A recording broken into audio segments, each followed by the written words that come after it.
أجرى نشاط الدورة العادية لشهر ماي التي تميزت ببرنامج جد جيد، خاصة فيما يتعلق ببناء الطرق. يعني النقطة الأولى اللي هي نقطة مهمة جدا، اللي إن شاء الله الرحمن الرحيم تكون اتفاقية شراكة ما بينهم الجسم الإقليمي من أجل إنجاز مجموعة من الطرق بمبلغ مالي يناهز 45 مليون درهم. النقاط المتبقية تتلخص أساسا في اتفاقية منع الجمعيات المجتمع المدني، خاصة الجمعيات المتعلقة بالرياضة، لو سكايت، لو سيرف، الباسكتبول.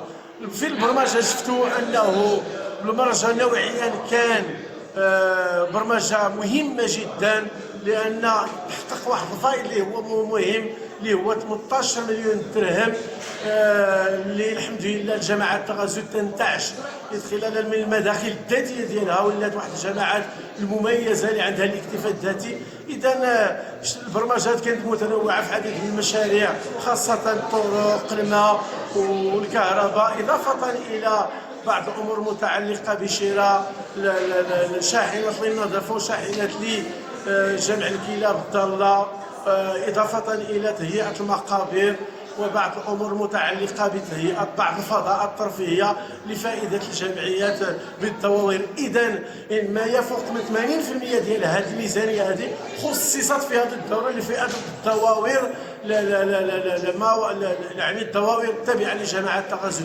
إذا من هنا تلمس أن المجلس الجماعي للتغازل خلال هذه الدورة أعطى واحد الأهمية مهمة الدواوير اللي ربما الحمد لله في خلال الشهور القادمة سيتم مباشرة هذه الأشغال، وسيتم أيضا استفادة الدواوير بنسبة 100% من الكهرباء، من الماء الصالح للشرب، من الطرق، من التعليم. إذا داكشي اللي بغى المواطن الحمد لله تلتمسوا خلال هذه البرامج اللي الجماعة خلال السنتين المتبقيتين إن شاء الله غتكون واحد دينامية، واحد المباشرة ديال إنجازات المشاريع في ظروف جيدة وفي وقت وجيز.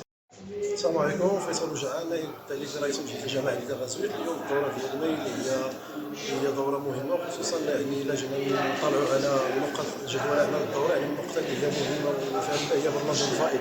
برنامج الفائض اللي تم تخصيصه بواحد المبلغ مهم لصيانه وتثبيت المسالك الطرقيه للدواوين، وهذا هو الهاجس الاهم اللي كان ديال المجلس تحقيقه. في السابق من الدورات كان هناك نقاشات، كان هناك فيما يخص المصلحه العامه، خصوصا في الدورات المتعلقه بالميزانيه، وسميتو غير وصول هذه النقطه انه العالم الكروي والدواوير من غير المركز انها تستفد. النقاشات اللي عطات الحمد لله باش نوصلوا للنقطه ديال برمجه الفائض اللي عرفت برمجه الطرق، وكذلك اصلاح المقادير وشراء الاليات المستعمله في قطاع النظافه. يعني الفائض برمج في مسائل اللي هي مهمه، والحمد لله ربي كيكون نقاش وكيكون اختلافات، الا ليس لاختلافات شخصيه او نقاشات شخصيه، وانما لاجل المصلحه العامه باش نوصلوا لهذه النقطه انه الساكنه تستفد، والمجلس انه الحمد لله باش العمليه اللي بقات ان شاء الله يتم فيها تدارك ما فات ويتم تغطيه التنميه لهم على جل تراب الجماعه.